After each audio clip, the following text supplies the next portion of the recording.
Bonjour les amis, je reprends un peu de service pour faire une vidéo sur un point sur la saison de Repro 2025 qui se termine et qui ne finira pas dans les livres d'or pour moi en tout cas. Donc ici vous avez les jeunes fonds rouges qui ont été sevrés, qui sont en coloration, donc ils ont bien grandi, ça commence à bien se colorer. Je commence à trouver de la plume par terre, donc ça doit mieux aussi. Donc je mets pas mal les baignoires parce qu'on a eu beaucoup de chaleur, bien entendu. Là, ça va un peu mieux. Et puis, quand ils muent, il vaut mieux les aider en mettant les bains régulièrement.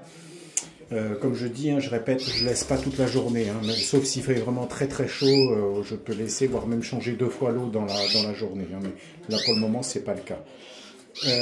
Ici, on a un mâle qui est tout seul. Il a perdu sa femelle. Ici, ce couple-là, toujours ensemble, la femelle, je lui avais mis des œufs des autres couples, plus particulièrement cette femelle ici, qui ne couvait pas et qui faisait des pontes un peu bizarres, donc un œuf par-ci, un œuf par-là, deux de suite, et puis plus rien pendant 3 jours, enfin bref, une calamité.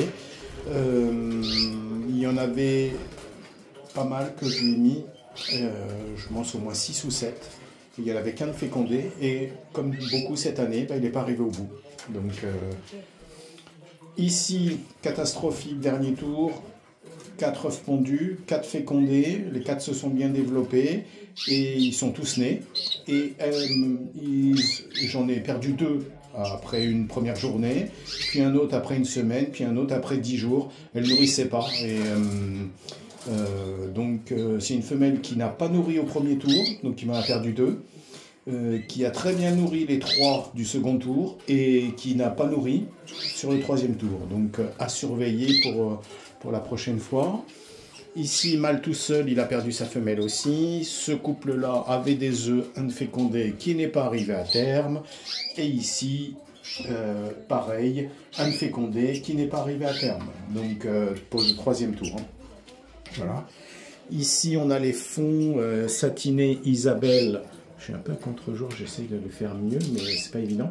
Qui ont bien grossi aussi, qui sont sevrés depuis un bon moment. On a du blanc, on a du jaune chimelle, on a du jaune intensif, on a du un peu gris comme celui-là. On commence à en avoir 2 ou 3 que j'ai repérés qui chantent. Donc, enfin qui s'essayent au chant. Donc voilà. Ici, la seule réussite du 3e tour, donc 2 jeunes qui commencent à se débrouiller tout seuls. Je ne vais pas tarder à sevrer, il faut que je regarde exactement quel âge ils ont, mais 2 beaux petits. Il y avait 4 œufs, 2 de fécondés, 2 sont nés et 2 sont arrivés à maturité.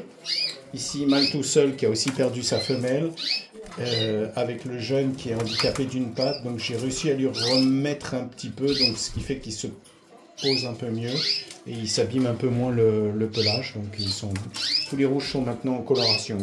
Donc comme j'avais commencé quand ils avaient des jeunes, j'ai continué et je continuerai jusqu'à la fin de l'année.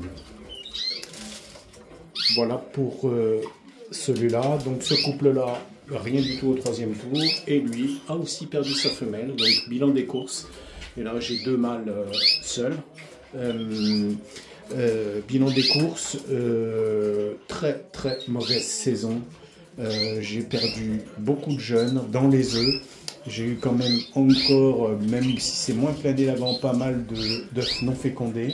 Toujours les mêmes couples, donc ça va être assez simple à identifier. Je vais regarder ça tranquillement pour l'année prochaine. Et je pense que je vais vraiment rafraîchir beaucoup. Je pense que les femelles que j'ai perdues, hormis les 3 blanches, mais je pense qu'on m'a un peu survendu les 2 femelles que j'ai acquis au mois de novembre. Je pense que je me suis fait un petit peu rattraper par le temps, j'ai pas fait attention et je pense que les femelles étaient un peu vieilles et qu'elles n'ont pas supporté et la repro et les fortes chaleurs qui sont arrivées dernièrement. Voilà mon analyse par rapport à ça.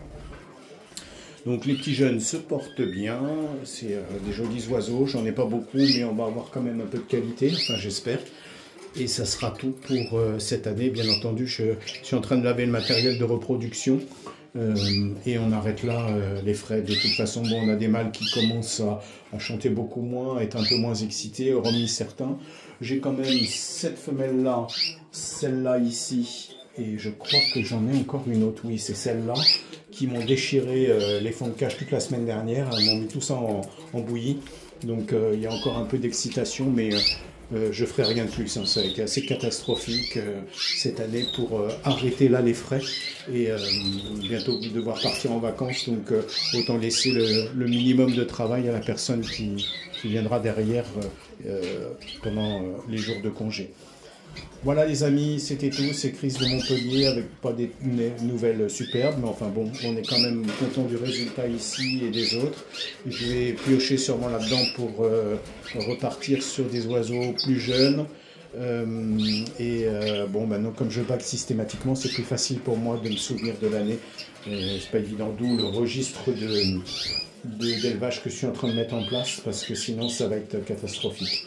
Donc voilà.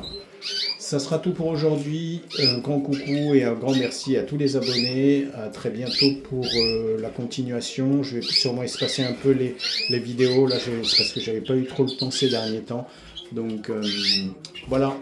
En vous souhaitant un bon dimanche, une bonne fête nationale pour ceux de France. Et puis à bientôt pour de nouvelles aventures. C'était Chris de Montpellier. Salut à tous.